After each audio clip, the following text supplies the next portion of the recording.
Hello dear learners, तो कैसे हैं आप सभी। उम्मीद करता हूँ आप सभी अच्छे होंगे। तो आज हम शुरुआत करेंगे with our topic significance of management principles.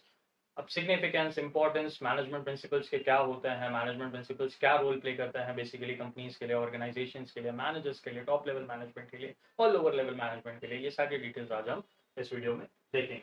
तो सबसे पहला आता है हमारे पास provide useful insight to managers, help manager understand situations better and decide how to act. अब ये जो मैनेजमेंट प्रिंसिपल्स होते हैं ये ओवरनाइट क्रिएटेड नहीं है, ये बहुत सारे एक्सपेरिमेंट्स हुए, बहुत सारे ऑब्जर्वेशंस हुए, बहुत सारे थियरीज लिखी गई, बहुत सारे प्रैक्टिकल एक्सपेरिमेंट्स हुए और इनके बेसिस पर ही इन मैनेजमेंट प्रिंसिपल्स को बनाया गया। अब ये मैनेजमेंट प्रिंसिपल्स बेसिकली एक गाइडलाइंस की तरह एक्ट करते हैं, रूल्स की तरह एक्ट करते हैं, जिसके थ्रू लोग अपने पूरे मैनेजमेंट को बनाते हैं, हैंडल करते हैं, उस पर काम करते हैं। तो ये जो सिस्टम होता है मैनेजमेंट का, यहाँ पर प्रिंसिपल्स ऑफ मैनेजमेंट बहुत ही बड़ा रोल प्ले करते हैं। तो यहाँ पर सबसे पहले हमने यही देखा कि एक यूजफुल इंसाइट प्रोवाइड करता है किसे, मैनेजर्स को। तो मैनेजर्स को यूजफुल इंसाइट मिलने से क्या होता है, मैनेजर्स आर लर्निंग प्रोफेशनल्स, वो एजुकेटेड होते हैं, उन्हें सारी थियरी कॉन्सेप्ट ये सारी चीजें पता होती है, प्रैक्टिकल एप्लीकेशंस पता होते हैं। तो उन्हें समझ में आता है कि इस सिचुएशन पर हम बेस्ट कोड ऑफ एक्शंस क्या ले सकते हैं, जिसके थ्रू हम अपनी परफॉर्मेंस को एनहांस कर सकें, ज्यादा से ज्यादा हम अपने आउटकम पे फोकस कर सकें। Example, a manager uses unity of command to avoid confusion among team members. अब यहाँ पर यूनिटी ऑफ कमांड वो यूज करते हैं as a principle of management, जिसके थ्रू वो ये देखते हैं कि कंफ्यूजन कम से कम हो सके उनके टीम मेंबर्स में। कमांड वो अपने पास ही रखते हैं, वो खुद ही कमांड देते हैं, उस कमांड को फॉलो उनकी टीम मेंबर्स को करना पड़ता है, जिसके थ्रू जो अथॉरिटी है वो उन मैनेजर्स के पास रह जाती है, बाकी कामों की रिस्पॉन्सिबिलिटी है वो उनके टीम मेंबर्स में डिस्ट्रीब्यूट हो जाती है। फिर आता है हमारे पास सेकंड सिग्निफिकेंस जो है, एफिशिएंट यूटिलाइजेशन ऑफ रिसोर्सेज। अब एफिशिएंट यूटिलाइजेशन ऑफ रिसोर्सेज ये बहुत ही ज्यादा इंपॉर्टेंट टर्म भी है एंड उसी के साथ साथ बहुत ही जरूरी टर्मिनोलॉजी भी है। क्यों? क्योंकि इसी के थ्रू फोकस किया जाता है कि कंपनीज हमेशा फोकस करेंगी जो लिमिटेड रिसोर्सेज हैं उनको वो सही तरीके से इस्तेमाल कर सके, उससे ज्यादा आउटकम आउटपुट वो प्रोड्यूस कर सके एंड उसके जो वेस्टेजेस है वो एकदम मिनिमलाइज कर सके, ताकि उन्हें वो मेंटेन करके आगे भी प्रोडक्शन प्रोसेसेस में यूज कर सके। Ensures proper use of people and materials reducing waste. तो पीपल का भी एज अ रिसोर्स भी हमें सही तरीके से इस्तेमाल करना है एंड जो हमारे पास मटेरियल की अवेलेबिलिटी है उसे भी सही तरीके से इस्तेमाल करना है, ताकि हम ज्यादा से ज्यादा आउटकम कम से कम कॉस्ट में जनरेट कर सके। Example, work is divided as per skills, increasing output with less effort. अब वर्क को क्यों डिवाइड किया जाता है स्किल के बेसिस पर, ताकि स्किलफुल आदमी ज्यादा से ज्यादा अपना एक्सपीरियंस यूज कर सके, ज्यादा से ज्यादा आउटकम कम से कम समय में जनरेट कर सके एंड जो रिसोर्सेज का यूसेज है वो भी वहां पर क्या हो, कम हो जाए।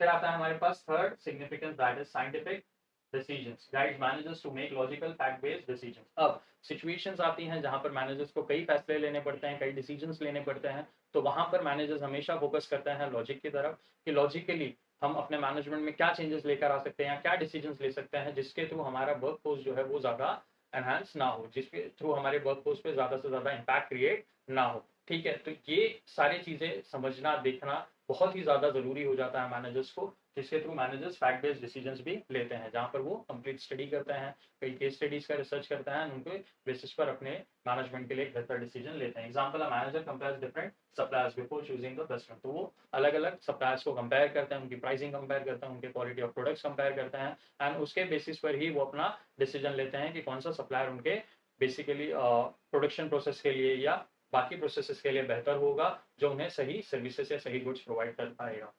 फिर आता है हमारे पास fourth significance, understanding social responsibility, encourages ethical behaviour and fair treatment of society and workers. तो यहाँ पर सबसे ज्यादा जरूरी यही होता है, हम सब सोशल बीइंग्स हैं, तो हम सोसाइटी को कैसे कंट्रीब्यूट कर रहे हैं, सोसाइटी में हम क्या इम्पैक्ट क्रिएट कर रहे हैं, सोसाइटी में हम क्या पॉजिटिविटी लेकर आ रहे हैं, ये सबसे बड़ा रोल होता है हमारे मैनेजमेंट का। यहाँ पर हमें अपने बिहेवियर भी एथिकल मेंटेन करने पड़ते हैं अपने लोगों के साथ, ताकि लोगों को ये ना महसूस हो कि वहां पर इम्पर्शलिज्म हो रहा है या कोई किसी के साथ ज्यादा अपने आप कह सकते हैं कि अपने लालच के लिए या अपने बेसिकली सेल्फ इंटरेस्ट के लिए काम कर रहा हो। तो जो भी वहां पे इंटरेस्ट है वो हमें ऑर्गेनाइजेशनल इंटरेस्ट पर फोकस करना है, एक कम्युनल इंटरेस्ट पर फोकस करना है एंड उसी के हिसाब से काम करना है, ताकि सबका भला उसमें हो सके।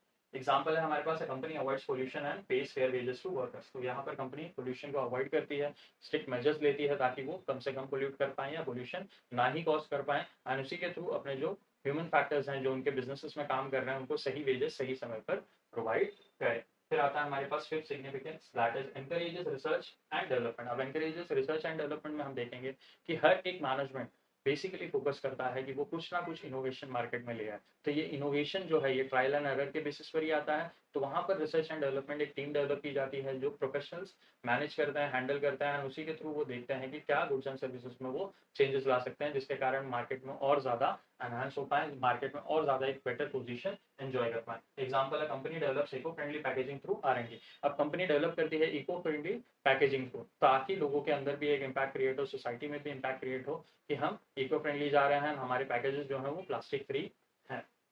फिर आता है हमारे पास six significance that is helps in coordination and control. अब जैसे कि हमने देखा है functions of management, planning, organising, controlling, staffing, directing, तो ये सारे फैक्टर फंक्शंस देखने के बाद हमें यही समझ में आता है कि जो मेजर तरीके से कंट्रोलिंग एंड कोऑर्डिनेशन है ये कंटिन्यूस बेसिस पर मैनेजमेंट फॉलो किया जाता है। क्यों? क्योंकि इसके थ्रू ही हमें पता चलता है कि हमारी जो एक्टिविटीज है वो कैसे मार्केट में आ रही है, एंड मार्केट में हमें सही एक्टिविटीज करना, अपने एक्टिविटीज पर एक कंट्रोल मेंटेन करना, अपने सप्लायर्स, अपने कस्टमर से कोऑर्डिनेट करते रहने से ही हमें पता चलता है कि एक्चुअल इमेज मार्केट का हमें कैसे शोकेस हो रहा है। Provides rules and systems to keep activities on target. Rules and systems को फॉलो भी करना पड़ता है, यहाँ पर हमें रूल्स एंड सिस्टम्स मिलते भी है ताकि हम अपना जो ट्रैक रिकॉर्ड है, अपने ब्रांड का जो ट्रैक रिकॉर्ड है, कंपनी का जो ट्रैक रिकॉर्ड है वो सही तरीके से मार्केट में मेंटेन कर सके। Example, a project manager ensures all departments follow the same schedule. तो एक प्रोजेक्ट मैनेजमेंट मैनेजर का काम ही यही होता है कि वो सबके लिए शेड्यूल प्रिपेयर करता है, वो मेक श्योर करते हैं कि वो शेड्यूल को ही फॉलो किया जाए ताकि जो टाइम फ्रेम है उसमें वो सही तरीके से काम को खत्म कर सके। फिर आता है हमारे पास seven significance that is develops objective approach, focuses on facts not personal feelings to solve problems. अब मैनेजर्स के लिए सबसे बड़ा रूल होता है कि भाई वो फैक्ट्स को स्टिक करें, अपने पर्सनल डिसीजंस को या पर्सनल फीलिंग्स को कभी भी अपने मैनेजरियल रूल्स में आने ना दें ताकि वो सही डिसीजन ले सकें और मैनेजमेंट को सही आउटकम उनके डिसीजन से मिल सके। Example, a manager identifies the reason for low sales and improve the product instead of blaming employees. अब अगर लो सेल्स हो रहा है तो नो डाउट ये मैनेजर को भी पता है, उनके एम्प्लॉयज को भी पता है, लेकिन उसके पीछे क्या कारण है वो मैनेजर पता करते हैं एंड अपने सिस्टम में वो नेसेसरी चेंजेस लेकर आते हैं जिसके थ्रू अपने सेल्स को बढ़ा पाते हैं, एनहांस कर पाते हैं। तो ये काम मैनेजर का होता है। अगर वो ब्लेम गेम खेलेंगे तो हो सकता है कि उनकी जो टीम परफॉर्मेंस है वो और ज़्यादा कम हो जाए, जिसके थ्रू उनकी टीम से लोगों को बाहर भी निकाला जा सकता है या उनके लिए एक नई टीम भी लाई जा सकती है। बट उनके नई टीम के साथ उनका वैसा एक्सपीरियंस हो या नई टीम उनको वैसा रिस्पॉन्स दे ये भी ज़रूरी नहीं है। तो एग्जिस्टिंग टीम के साथ ही वो अपने चेंजेस लेकर आते हैं एंड उन चेंजेस पर काम करके अपने सेल्स को और ज़्यादा प्रमोट करते हैं। तो this was all about significance of management principles. I hope आप सभी को ये टॉपिक समझ में आया होगा। अगर आपके कोई भी कंसर्न, डाउट्स या क्वेरीज हैं तो आप कमेंट सेक्शन में मेंशन कर सकते हैं। आप किसी और टॉपिक पर भी वीडियो चाहते हैं तो वो भी आप कमेंट सेक्शन में मेंशन कर सकते हैं। हम जल्द से जल्द उन वीडियोस को बनाकर अपलोड करने की कोशिश करेंगे। टिल देन अपना ख्याल रखें, अपनी फैमिली का भी ख्याल रखें। Thank you.